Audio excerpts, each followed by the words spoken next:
이 영상과 마주하신 소중한 인연 여러분 안녕하십니까? 오늘 여러분과 나누고자 하는 이야기는 인과응보의 이치가 너무나도 크고 무거워 타인이 건넨다 하여 함부로 받아서는 안 되는 세 가지 물건에 관한 것입니다. 만약 이것들을 무심코 받게 된다면 비록 대자대비하신 관세음 보살님이라 할지라도 구원하기 어려울 수 있으니 각별히 유의하셔야 합니다. 부디 저의 말씀을 믿으십시오. 여러분의 재물운은 이미 거세게 요동치기 시작하였으며 건강과 행운이 지금 여러분을 향해 손짓하고 있습니다. 부처님 앞에서 간절히 기원하오니 지금 이 순간 영상을 보고 계신 모든 분들이 선한 마음을 지니고 은혜를 아는 삶을 살아가기를 바랍니다. 그리하여 앞으로의 삶에 건강이 깃들고 큰 부와 귀함을 누리시기를 축원합니다. 저의 평생의 행복을 바쳐 여러분의 평생 행운을 기원하오니 저의 진심을 믿어주시기 바랍니다. 내일부터 여러분의 머리 위로 하늘만큼 큰 재물운이 쏟아져 내릴 것이며 내일이 바로 여러분 인생의 찬란한 좋은 날들이 시작되는 기점이 될 것입니다. 좋아요를 눌러 이 재물운을 받아들이시고 제가 이 마음을 계속 이어갈 수 있도록 응원해 주십시오. 복 있는 분들은 댓글로 모두가 부자되고 행운이 가득하기를 바란다는 덕담을 남겨주시어 여러분의 삶의 꽃이 피듯 부귀가 열리고 재물과 기쁨이 쌍으로 찾아오기를 바랍니다. 금과 은이 집안 가득 차오르고 나쁜 일과 불운은 멀리 떠나갈 것입니다. 불법에는 참으로 명쾌하고도 깊은 가르침이 하나 있습니다. 그것은 바로 일체 중생의 인과는 결코 헛되지 않다는 것입니다. 이 말은 듣기에는 단순해 보일지 몰라도 그 안에 담긴 지혜의 무게는 실로 감당하기 어려울 만큼 중대합니다.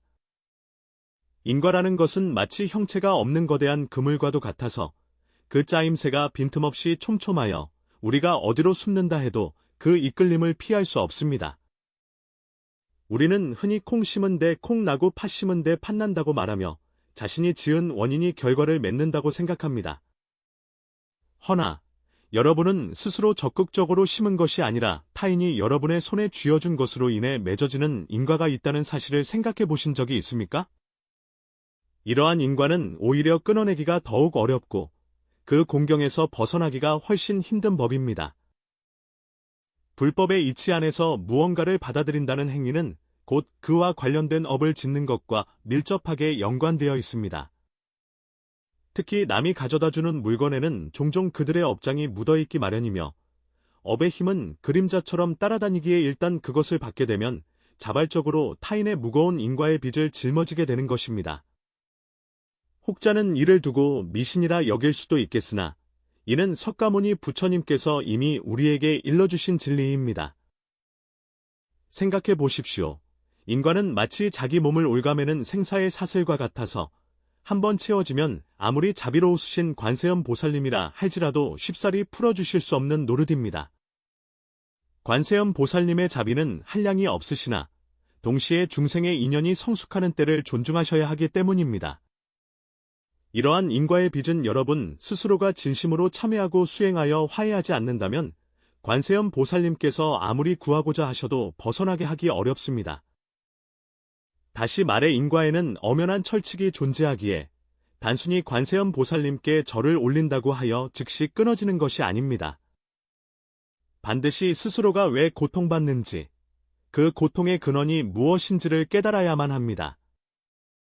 우리의 일상생활 속에서 타인이 건네는 물건은 겉보기에 평범해 보일지 모르나 그 속에는 엄청난 인과의 비밀이 숨겨져 있습니다. 때로는 여러분이 무심코 받은 선물 하나가 보이지 않는 족쇄가 되어 운명을 옥죄고 현생은 물론 내세에까지 직접적인 영향을 미칠 수도 있습니다. 받고 안 받고의 그 찰나의 선택 속에 생사윤회의 문이 숨겨져 있다는 사실을 여러분은 아마 생각조차 못하셨을 수도 있습니다. 불교에서 이르기를 한 생각 선한 마음이 일어나면 천지가 보호하고 한 생각 악한 마음이 생기면 만겁 동안 돌아오기 힘들다 하였습니다. 여러분이 타인이 보내온 물건을 아무 생각 없이 받았을 때 만약 그 물건 뒤에 타인의 갚지 못한 빚이나 원망 혹은 악업이 숨겨져 있다면 여러분은 스스로 그 업의 빚을 떠안는 꼴이 됩니다. 이후에 아무리 염불하고 관세음 보살님을 찾는다 해도 먼저 스스로 짊어진 이 무거운 인과를 직면해야만 하는 것입니다. 더욱 두려운 것은 이러한 인과의 비지 소리도 없고 형체도 없이 조용히 다가온다는 점입니다. 여러분은 전혀 의식하지 못했을 수 있으나 타인이 건넨 그 물건 안에는 실타래처럼 얽히고 설킨 업력의 고리가 들어있을 수 있습니다. 가만히 마음을 기울여 생각해 보십시오. 세상에 대가 없는 공짜가 어디 있겠습니까? 타인의 선물은 때때로 그들의 악업을 여러분에게 전가하고 자신은 책임에서 도망치려는 수단이 되기도 합니다. 이는 마치 그물과 같아서 여러분은 빠지고 싶지 않았으나 누군가 억지로 끌어당기는 바람에 꼼짝없이 갇히게 되는 형국입니다. 부처님께서는 일찍이 모든 악을 짓지 말고 온갖 선을 행하며 스스로 그 마음을 깨끗이 하는 것이 제불의 가르침이라 하셨습니다. 이 말씀은 우리에게 가장 중요한 것은 자신의 마음을 지켜 악업에 얽히지 않도록 하는 것임을 일깨워 줍니다. 특히나 타인이 건네는 물건을 마주할 때는 반드시 깨어있는 경각심과 지혜를 유지해야 합니다. 모든 선물이 다 받을 만한 가치가 있는 것은 아니며 특히 지금부터 말씀드릴 세 가지 물건은 그 인과가 너무나 무거워 함부로 받았다가는 끝없는 윤회의 고통 속에 빠지게 되어 관세음 보살님조차 구해주기 어려울 수 있습니다. 그렇기에 이제부터 그 세 가지가 과연 무엇인지, 왜 그 인과가 그토록 중대하여 남이 줄 때 절대 받지 말아야 하는지 상세히 말씀드리겠습니다. 만약 이를 받게 된다면 여러분 자신뿐만 아니라 주변 사람들을 힘들게 하고 가정 전체와 미래의 운명까지 뒤흔들 수 있기 때문입니다. 불교에서는 업보가 그림자처럼 따른다고 하는데 이 세 가지 물건이야말로 그 그림자 속에서 가장 어둡고 무거운 부분이라 할 수 있습니다. 경계하지 않고 분별하지 않으면 보이지 않는 업의 그물에 갇혀 해탈의 기회를 놓치게 될지도 모릅니다. 사실 사람들이 의도적으로 여러분을 해하려 하는 것은 아닐 수도 있습니다. 무명과 집착, 혹은 미신 때문에 그러한 물건을 건네는 경우가 많습니다. 허나 바로 그 무명과 집착 때문에 인과는 깊어지고 악연은 계속해서 쌓여만 갑니다. 불교가 전하는 수행은 공허한 관념이 아니라 우리가 외부의 악업에 휘둘리지 않고 스스로를 깨끗이 하여 진정한 해탈의 길로 나아가는 실천입니다. 그러므로 받느냐 마느냐 하는 것은 겉보기엔 한순간의 생각 같지만 실은 생사윤회의 문을 여는 열쇠와도 같습니다. 이 문을 한번 열면 다시 되돌리기 어려울 수 있습니다. 이제 이 인과의 철칙을 마주할 마음의 준비가 되셨습니까? 지금부터 인과가 너무 무거워 남이 주어도 절대 받아서는 안 되는, 받으면 관세음 보살님도 구하기 힘든 세 가지 물건에 대해 자세히 일러드리겠습니다. 첫 번째로 타인이 줄 때 절대 받지 말아야 할 물건은 바로 저주가 담긴 부적이나 주술적인 물건입니다. 여러분은 부적이 그저 민간의 풍속이나 조금 신비해 보이는 종이 조각 정도로 여겨 대수롭지 않게 생각하실 수도 있습니다. 허나 사실 부적 뒤에 숨겨진 것은 여러분의 상상보다 훨씬 복잡하며 그 인과의 업력은 감당하기 힘들 정도로 무겁습니다. 먼저 부적이란 것이 도대체 무엇인지 짚고 넘어가야겠습니다.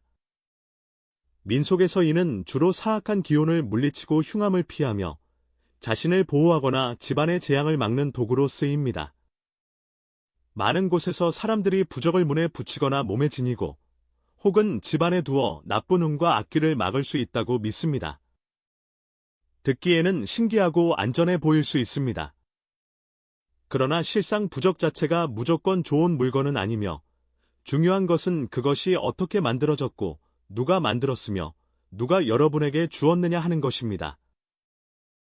불법에서는 인과응보를 중시하며 모든 사물에는 에너지와 업력이 깃들어 있다고 봅니다.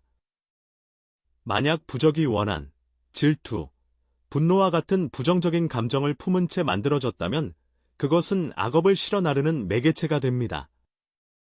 게다가 더 치명적인 것은 누군가 악의를 품고 부적으로 여러분을 저주하려 하거나 자신의 업력을 전가하려 할 때 여러분이 그것을 덥석 받아들인다면 그 무거운 악연을 고스란히 넘겨받는 셈이 된다는 것입니다. 이러한 악연은 단순히 겉으로 드러나는 불운 정도가 아니라 영혼에 채워지는 족쇄이며 쉽게 풀리지 않는 업력의 얽힘입니다. 현실에서 어떤 이들은 부적의 힘을 잘못 맹신하거나 타인의 기분을 상하게 할까 두려워 남이 주는 부적을 받곤 합니다. 하지만 이는 스스로 깊은 구덩이를 파는 것과 다름없다는 사실을 모르고 하는 행동입니다. 부적을 받는 순간 그 좋지 않은 업력이 여러분을 단단히 휘감아 마치 보이지 않는 거대한 그물처럼 꼼짝 못하게 만들 것입니다.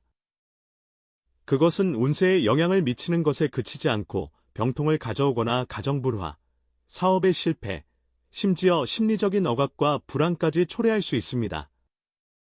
시간이 흐를수록 이러한 악연은 벗어나기 힘든 굴레를 형성합니다. 더욱이 부적은 일반적인 물건처럼 쓰다 버릴 수 있는 것이 아닙니다. 불교적 관점에서 볼 때 그것은 에너지의 집합점이라 일단 부정적인 감정과 악업이 깃들면 여러분의 몸과 영혼의 사슬이 채워지는 것과 같습니다. 스스로 이 사슬을 풀고자 해도 매우 어려우며 관세음 보살님의 자비와 가피력에 의지해 해탈하고자 해도 간단한 일이 아닙니다. 관세음 보살님께서 대자대비하시나 인연이 성숙함을 중요시하시고 여러분 스스로가 마음 깊은 곳에서 참회하며 악연을 끊어내기를 원하시기 때문입니다. 진심 어린 참회와 적극적인 수행 없이는 설령 관세음 보살님이 눈앞에 계신다 해도 업력의 족쇄는 견고하여 깨트리기 어렵습니다. 이것이 바로 불법의 큰 지혜인 인과입니다. 인과는 허공에서 생겨나는 것도 아니요. 누군가 쉽게 바꿔줄 수 있는 것도 아닙니다. 타인의 업이 담긴 부적을 받는다는 것은 그들의 업빚을 능동적으로 승계한다는 뜻입니다. 관세음 보살님께서 돕고 싶으셔도 전제 조건은 여러분이 먼저 이 업빚의 존재를 인정하고 허물을 고치려 노력하며 진심으로 참회해야 한다는 것입니다. 그렇지 않으면 보살님께서도 곁에서 묵묵히 축복하실 뿐 깊고 무거운 업력 속에서 여러분을 직접 건져 올리실 수는 없습니다. 민속신앙에도 부적에 얽힌 이야기가 많습니다. 예를 들어 어느 마을에서는 원한 설인 부적을 받은 집안에 괴이한 일이 끊이지 않고 재난이 닥쳤다는 이야기가 전해집니다. 이러한 이야기들은 미신이 아니라 구전을 통해 우리에게 경고하는 것입니다. 부적은 장난감이 아니며 단순한 호신부도 아닙니다. 때로는 그것이 천근만근 무거운 업의 돌덩이일 수 있습니다. 그렇기에 많은 곳에서 남이 주는 부적은 절대 받지 말라고 당부하는 것입니다. 그것은 경고일 뿐만 아니라 인과의 지혜를 전하는 가르침입니다. 우리는 인과의 법칙이 어디에나 존재하는 세상에 살고 있습니다. 눈에 보이지 않고 만져지지 않는 것이 운명의 방향을 결정하는 열쇠가 될 때가 많습니다. 저주가 담긴 부적처럼 겉으로는 드러나지 않으나 그 이면에는 가느다란 인과의 사슬이 숨겨져 있어 한 번 받으면 벗어나기 힘듭니다. 세상에 진정으로 대가 없는 물건이 어디 있겠습니까? 타인이 부적을 건넬 때 선의가 아닌 무명이나 원한으로 악업을 떠넘기려 하는 것일 수도 있습니다. 만약 받게 된다면 스스로 악연의 그물 속으로 걸어 들어가는 것입니다. 그러니 여러분께 거듭 당부드립니다. 타인이 주는 부적이나 그와 유사한 물건을 마주할 때는 반드시 경계심을 높이십시오. 모든 물건이 받아들일 가치가 있는 것은 아니며 특히 배후에 원기나 업력이 서려 있을 가능성이 있는 물건은 더욱 그러합니다. 진정한 수행은 자신의 마음의 문을 지켜 악연이 들어오지 못하게 하는 것입니다. 이 점을 분명히 알고 자신의 청정한 인과를 지킬 때 비로소 외부의 업장에 휘둘리지 않고 진정한 안락과 해탈로 나아갈 수 있습니다. 이것이 바로 저주가 담긴 부적의 무서움입니다. 단순한 물건이 아니라 인과의 족쇄가 되어 운명을 묶고 영혼을 갚는 것입니다. 받게 되면 관세음 보살님도 구하기 어렵습니다. 그러므로 남이 이러한 것을 줄 때는 천번 만번 생각하여 차라리 받지 않는 편을 택하십시오. 한순간의 편이나 체면 때문에 억지로 받지 마십시오. 인과가 한번 시작되면 쉽게 떨쳐낼 수 없으니 오직 깨달음과 예방만이 바른 길입니다. 우리 삶 속에서 때때로 타인이 건네는 오래된 물건들을 마주하게 됩니다. 골동품이나 낡은 사진, 오래된 장신구, 혹은 겉보기엔 보잘것없어 보이는 유품들이 그러합니다. 어쩌면 여러분은 이런 물건들이 역사의 향기를 품고 있고 기념할 만하다고 여겨 흥미롭게 생각할지도 모릅니다. 허나 혹시 생각해 보셨습니까? 어떤 물건들 뒤에는 남모를 원혼의 기운이 서려 있을 수도 있다는 것을 말입니다. 두 번째로 절대 받아서는 안 되는 물건은 바로 원혼이나 원망, 혹은 망자가 남긴 미련의 빚이 서린 유품입니다. 불교의 인과적 관점에서 볼 때 망자가 다하지 못한 소원과 채무는 지극히 무거운 업력으로 작용합니다. 만약 여러분이 무심코 이러한 업력이 담긴 유품을 받게 된다면 그것은 마치 빠져나오기 힘든 인과의 사슬을 부지불식간에 건네받는 것과 같습니다. 이 사슬은 단순히 여러분 한 사람에게만 영향을 미치는 것이 아니라 온 가족의 심신 건강과 삶의 평안까지 위협할 수 있습니다. 민간에는 까닭 없이 불행을 연거푸 겪는 집안에 대한 이야기들이 있습니다. 사실 알고 보면 원망이 서린 유품을 받아들인 탓에 원혼이 그 곁을 떠나지 않고 맴돌며 악연이 계속 쌓인 경우가 많습니다. 이런 유품은 일반적인 물건과 다릅니다. 그것들은 망자의 슬픔과 다하지 못한 근심, 생전에 갖가지 불만과 원한이 응축되어 말로 다 할 수 없는 부정적인 에너지를 내뿜고 있을 수 있습니다. 이러한 에너지는 물건 속에 잠복해 있다가 시간이 흐를수록 더욱 짙어집니다. 타인이 이 유품을 받아들일 때 망자의 혼백은 마치 새로운 의지처를 찾은 듯 이승에 계속 얽매일 통로를 발견하게 됩니다. 이 인과의 사슬이 한번 연결되면 연이은 재앙과 고통을 불러옵니다.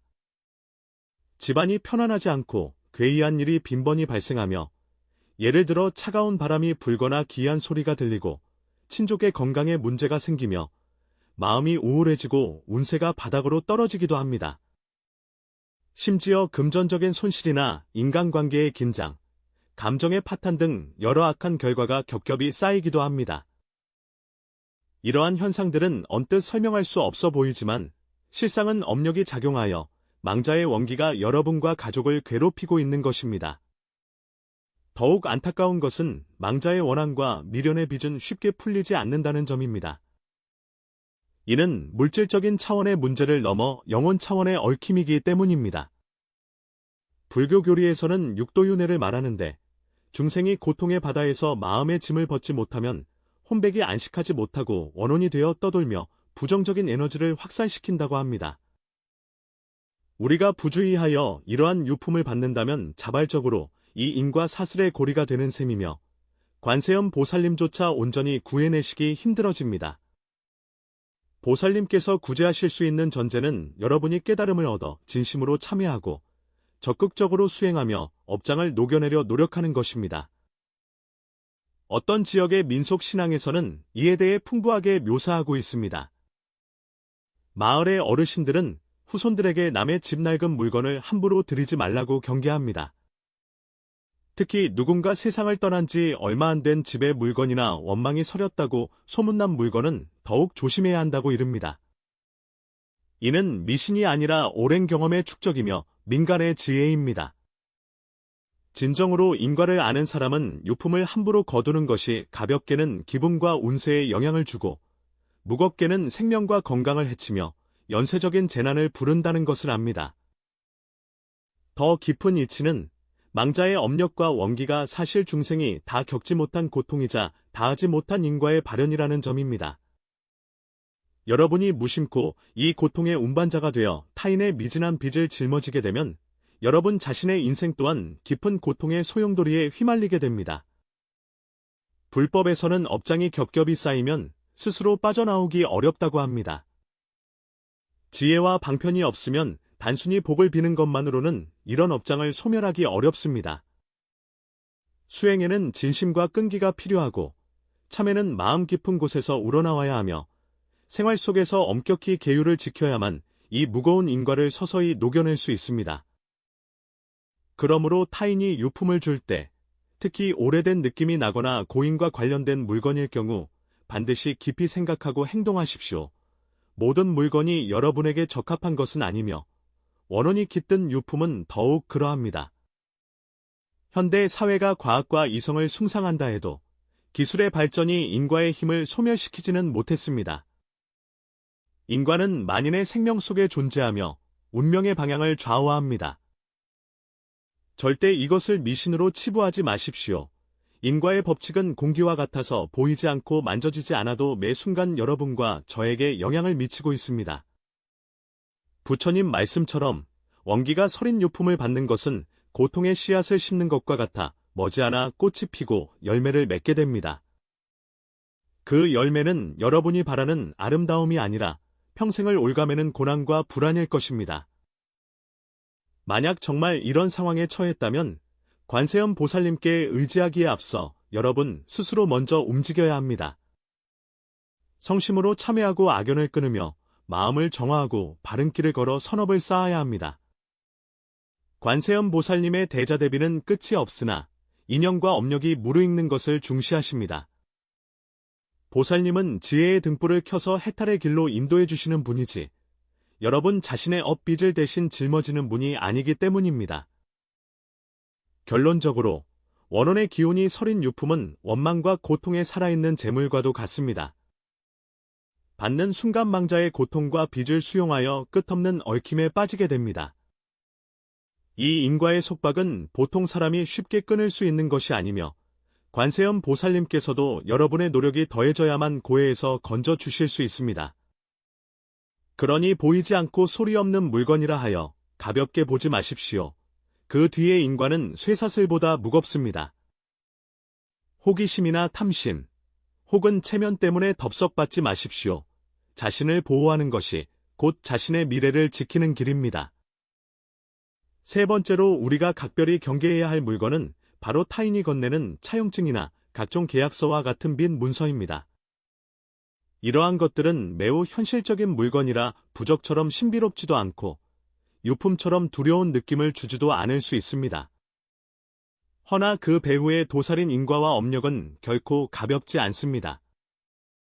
이러한 채무의 증거들은 겉보기엔 종이 한 장이나 계약서에 불과해 보이지만 실상은 현실 속의 무거운 빚의 사슬이자 반드시 갚아야 할 인과의 청구서입니다. 불교에서 빚이라는 것은 가장 직관적인 인과의 발현입니다. 빚은 빌리고 갚는다는 명확한 인연관계를 담고 있으며 금전의 빚이든 물건의 빚이든 혹은 말로 한 약속의 빚이든 간에 너와 나 사이의 인과관계를 형성합니다. 누군가 이 빚 문서를 여러분의 손에 직접 쥐어준다는 것은 그들의 인과적 채무를 여러분에게 전가한다는 뜻과 같습니다.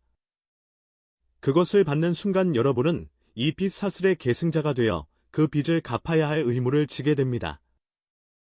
많은 분들이 그저 돈을 갚으면 되는 문제가 아니냐, 빚일 뿐인데 왜 그리 두려워하느냐 반문할 수도 있습니다. 하지만 생각해 보십시오. 빚의 이면에는 수많은 인연과 과보가 얽힌 고난의 그물이 존재합니다. 빚진 것은 갚아야 한다는 말은 단순하지만 현실에서 채무는 너무나 많은 사람의 감정과 관계, 운명을 끌어당깁니다. 제때 갚지 못한 빚은 관계의 파탄과 가정의 불화를 낳고 채권자의 마음에 원망을 심어 깊은 원기와 악업을 형성하게 됩니다. 이러한 원기는 마침내 여러분의 운명을 옥죄는 칼이 되어 인생을 공공하고 순탄치 않게 만듭니다. 더욱 중요한 점은 채무의 인과가 단순히 외적인 경제 분쟁에 그치지 않고 우리 영혼 깊숙이 파고들어 보이지 않는 짐이 된다는 것입니다. 빚진 사람은 늘 심리적 압박에 시달리며 불안, 공포, 죄책감이 파도처럼 밀려옵니다. 만약 타인이 넘긴 빚을 받게 되면 이 부정적인 감정과 인과의 업력을 고스란히 뒤집어쓰게 되어 스스로 말할 수 없는 고통을 겪게 됩니다.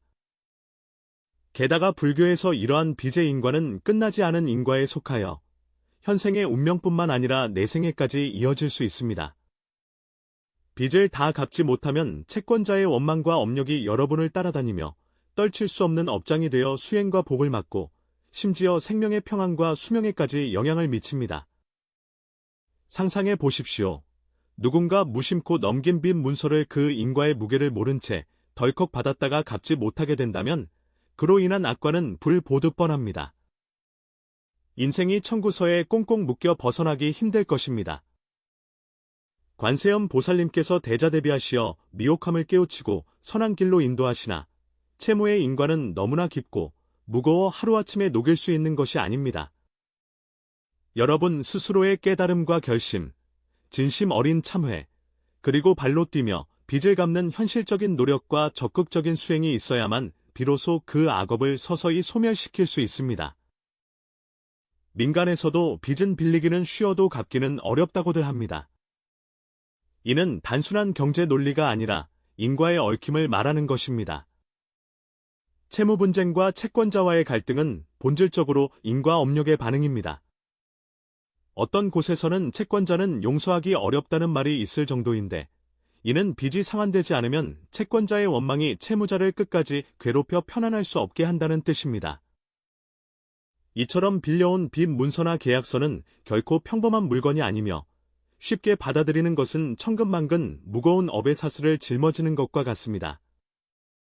불교가 빚을 내려놓고 업장을 내려놓으라고 강조하는 이유도 이 때문입니다. 단순한 경제적 청산이 아니라 마음 깊은 곳에서 빚으로 인한 얽힘을 완전히 끊어내야 합니다. 오직 이러한 채무의 인연을 내려놓을 때 해탈의 문이 열립니다. 반대로 겉으로만 돈을 갚고 내면에서 인과의 사슬을 완전히 끊지 못하면 악연은 여전히 존재하고 복을 얻기 어렵습니다. 종합하자면 타인이 건네는 빚 문서나 계약서는 겉보기엔 해가 없어 보이나 인과 중에서 가장 무거운 고리 중 하나입니다.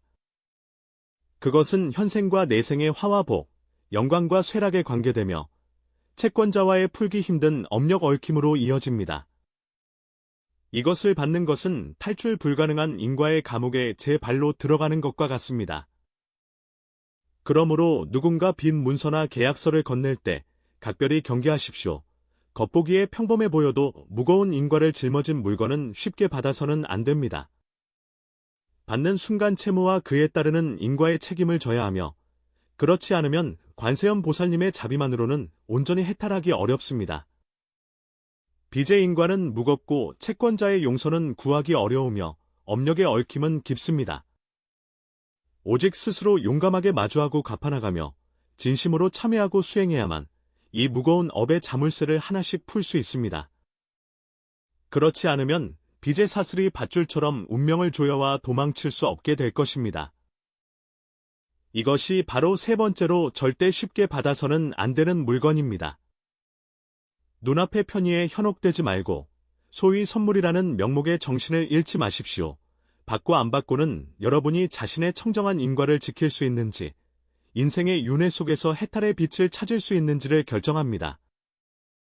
불교에는 법수신전, 업은 몸을 따라 돈다 이라는 매우 중요한 말이 있습니다. 우리가 지은 선악의 씨앗은 과거이든 현재이든 우리를 바짝 뒤따르며 금생과 내생의 운명에 영향을 미친다는 뜻입니다. 그 중에서도 특히 무시할 수 없는 것이 바로 우리가 받아들이는 물건입니다. 물건을 받는 것이 남의 일이지 나와 무슨 상관이냐고 생각할 수 있습니다. 허나 업장이 담긴 물건을 받는 것은 타인의 미진한 업빚을 능동적으로 승계하고 남이 해결하지 못한 인과를 대신 짊어지는 행위입니다. 앞서 말씀드린 저주가 담긴 부적, 원혼이 깃든 유품, 차용증과 같은 빚 문서는 모두 타인이 자신의 업장을 여러분에게 전가하려는 매개체입니다. 겉보기엔 물건이나 종이 조각에 불과해 보이나 그 안에는 무거운 업력이 실려 있습니다. 이를 받으면 그 무거운 인과의 책임을 스스로 떠안게 됩니다. 단순히 사용하는 차원이 아니라 영혼의 차원에서 수용하고 부담하는 것이며 여러분 자신이 업장 사슬의 일부가 되는 것입니다. 이 인과관계는 매우 심오합니다. 불교에서는 중생이 육도윤회를 끊임없이 돌고 도는데 많은 고난과 난해한 업장은 허공에서 생겨난 것이 아니라 전생과 금생에 심은 악업이 청산되지 않아 업력이 끊어지지 않고 고난이 지속되는 것이라 합니다. 타인이 이러한 폐업의 물건을 줄 때 무의식적이든 의식적이든 간에 실은 자신이 갚지 못한 업빚을 여러분에게 옮기는 것입니다. 그렇게 되면 상대의 업장은 줄어들지 않으면서 여러분을 통해 더욱 복잡하고 풀기 어렵게 꼬여버립니다. 세상에 정말 자신의 고난과 업장을 남에게 줄 수 있는 사람이 있느냐고 물으실 수 있습니다. 불교의 인과 교리에 따르면 답은 그렇다입니다. 사람의 마음과 행위가 만드는 업력은 인연이 닿을 때 여러 방식으로 타인에게 영향을 미칠 수 있습니다. 언어, 행동, 심지어 물질적 매개체를 통해서도 가능합니다. 원념이 담긴 부적, 원혼이 응결된 유품, 원망이 숨겨진 빈 문서는 본질적으로 업력의 그릇입니다. 그것을 받으면 그 안에 담긴 업장도 함께 받는 것입니다. 더 깊이 들어가면 이러한 인과 채무의 이전이 가져오는 결과는 상상보다 심각합니다. 생활의 파란을 일으킬 뿐만 아니라 심성의 수양에도 영향을 미칩니다. 선을 닦고 덕을 쌓으며 염불하고 계를 지키려 해도 짊어진 업장이 무거운 짐처럼 발목을 잡아 앞으로 나아가기 어렵게 하고 무명과 미혹 속에 빠지게 합니다. 이때 관세음 보살님의 자비가 아무리 넓다 해도 구제의 기초는 중생의 깨달음과 원력에 있습니다. 스스로 업장을 직시하고 참여하며 악연을 끊지 않으면 보살님의 가피력도 온전히 발휘되기 어렵습니다. 민간 신앙에서 남이 주는 물건을 함부로 받지 말라고 하는 것도 바로 이 때문입니다. 이는 단순한 재난 회피를 넘어 인과 업장에 대한 경계입니다. 사회에 퍼진 금기들은 실은 역대 선현들이 깨우친 인과 지혜의 총합입니다. 그들은 타인의 선물을 받는 것이 단순한 호의가 아니라 자신의 미래 운명을 저당 잡히는 일일 수 있음을 알려줍니다. 인과는 현재의 삶뿐만 아니라 영혼의 귀착지에도 깊은 영향을 줍니다. 업장이 무거울수록 윤회는 고통스럽습니다. 업을 띈 물건을 받는 것은 보이지 않는 감옥에 제 발로 들어가 업력에 끌려다니는 것과 같습니다. 눈에는 보이지 않으나 그것은 실로 여러분의 건강, 가정, 사업, 심지어 마음가짐과 정신세계에까지 영향을 미칩니다. 그러므로 자신의 청정한 인과 사슬을 지키는 것이 무엇보다 중요합니다. 부처님께서는 수행의 핵심이 자정기에 스스로 그 뜻을 깨끗이 함에 있다고 하셨습니다. 즉, 끊임없이 불리한 인연을 알아차리고 끊어내며 내면의 청정과 평화를 유지해야 합니다. 업장이 담긴 물건을 거절하는 것은 지혜의 표현이며 자신의 생명에 책임을 지는 태도입니다. 이것은 의심 많고 냉막한 사람이 되라는 뜻이 아니라 지혜로 인과의 진상을 꿰뚫어보고 자비와 깨달음으로 삶 속의 유혹과 함정을 마주하라는 뜻입니다. 모든 선물이 좋은 인연은 아니며 모든 호의가 복을 가져다주는 것은 아닙니다.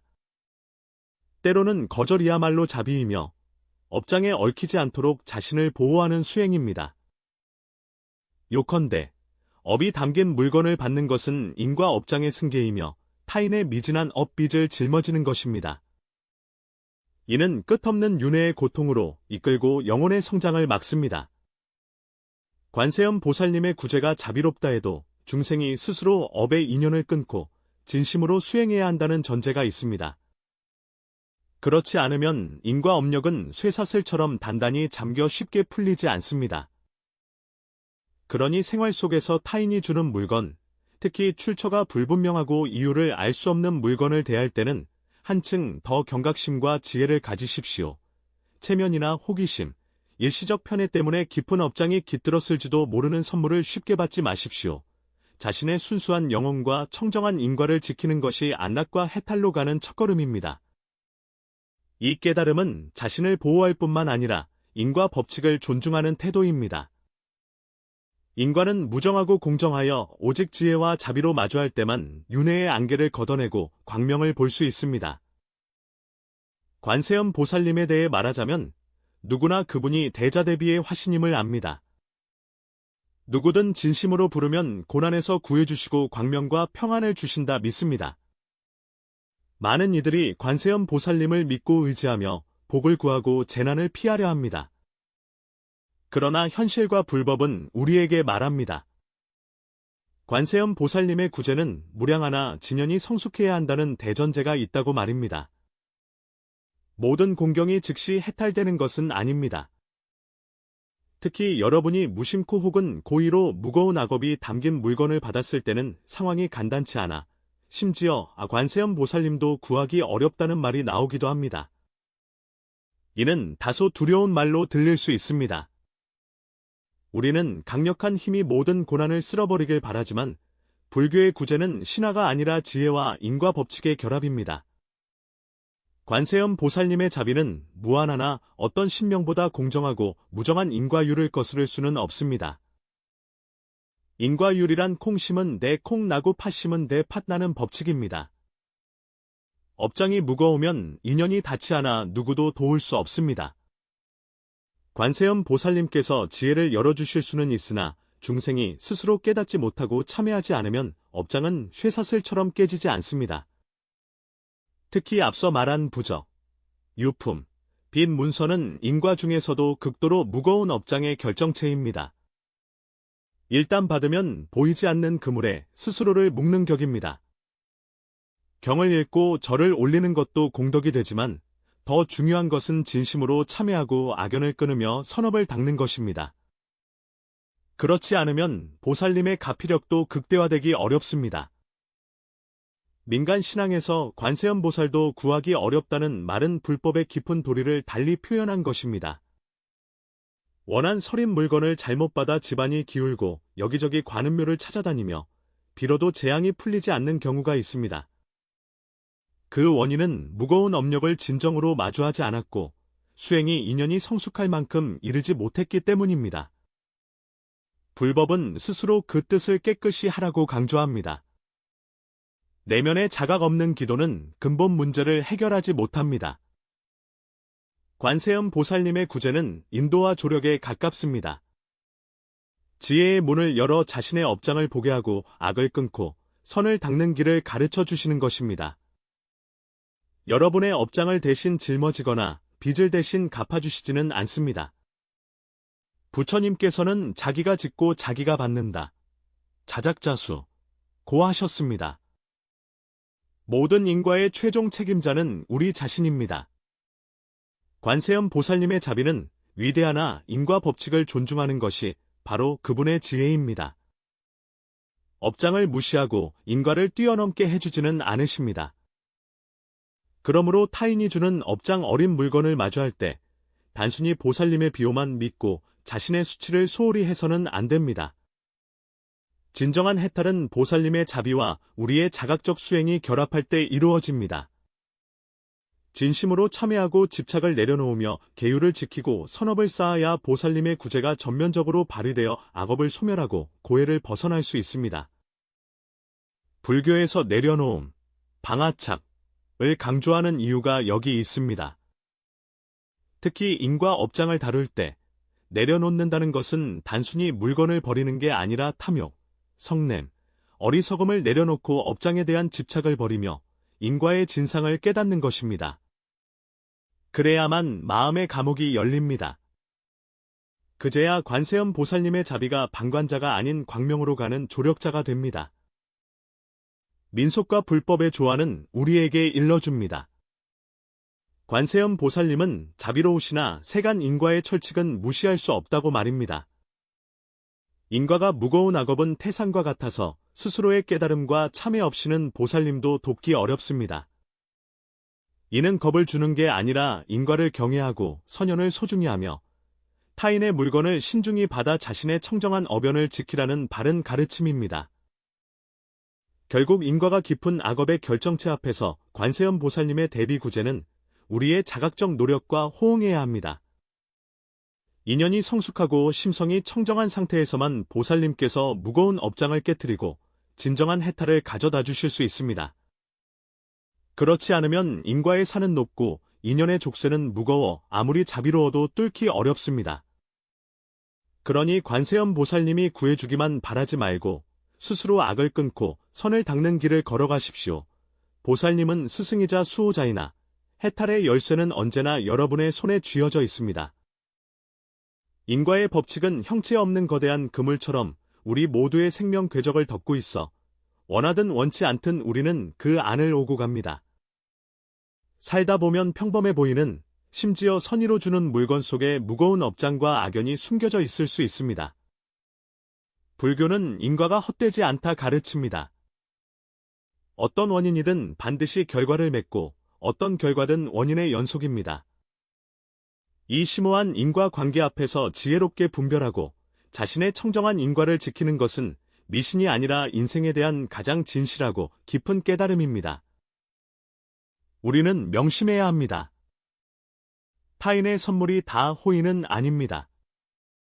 저주, 원기, 미진한 채무의 업력이 담긴 물건은 받는 순간 무거운 족쇄가 됩니다. 이 족쇄는 생활의 기복뿐만 아니라 마음과 영혼을 묶어 인과 윤회의 고해로 끌고 들어갑니다. 부처님은 외적인 인연을 신중히 대하고 함부로 받아들이지 말며 악업이 생명에 침투하지 않게 하라고 훈계하셨습니다. 때로는 체면 때문에 화목을 깨기 싫어서 혹은 호기심과 편의 때문에 남이 주는 물건을 쉽게 받곤 합니다. 그 뒤에 숨겨진 인과 업장을 모른 채 말입니다. 한번 받으면 무거운 악업의 씨앗이 심어지고 훗날 쓴 열매가 반드시 나타납니다. 업장 있는 물건을 거절하는 것은 이기적이거나 냉정한 게 아니라 자신을 책임지고 생명을 존중하는 것입니다. 더 중요한 것은 청정한 인과를 지키는 것이 수행자가 가야 할 필연의 길이라는 점입니다. 마음의 청정함이야말로 진정한 재산이며 해탈로 가는 다리입니다. 불교에서 말하는 마음이 맑으면 국토가 맑다는 이치처럼 내면이 맑아야 업장이 소멸하고 관세음 보살님의 가피를 받아 광명의 길로 갈 수 있습니다. 반대로 외부의 악연에 물들어 번뇌와 집착이 생기면 구제의 길은 요원해집니다. 민간 신앙의 금기들은 선인들의 지혜의 결정체이자 경험의 총결이며 인과 업력에 대한 존중이자 미래에 대한 예경입니다. 오늘날 우리는 불법을 배우며 이러한 전통 지혜와 인과 교리를 결합하여 더 명확한 이성과 깨달음으로 인생의 인연 기복을 바라봐야 합니다. 물론 모든 선물을 배척하라는 뜻은 아닙니다. 지혜와 통찰로 분별하여 진정한 선연은 받아들이고 복된 물건은 아끼되 무거운 악연이 깃든 물건은 과감히 내려놓으라는 것입니다.